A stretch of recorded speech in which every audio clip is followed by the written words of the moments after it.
I don't know what you were doing junior year of high school, but Yatish was busy organizing a TEDx conference. And the reason I'm recording this video as an appreciation is there are a lot of TEDx events that happen that are a series of, that they're designed for consumption. They're a series of lectures, right? Yatish was very deliberate about this being a community event, and I'm wondering if you can just like speak to your intent of kind of flipping the script, turning the podium around to the audience. Right. I think just growing up in this, digital age, it's really easy to get secluded from everyone else. And this whole idea here was to, provide that platform for people to start talking, because there's if we can start kickstarting that with an event like this, that'll hopefully spiral into something greater. Something even beyond me, because I have 2 years of high school left, well, more like 1.25. But the idea is to build something that outlasts me.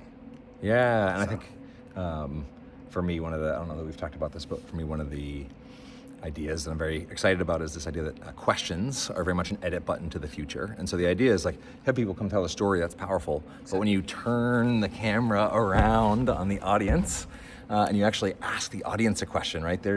Every single person sitting in one of these seats has a lifetime of ungoogleable experience, but you can't hear any of it and you can't exchange any of it unless you ask.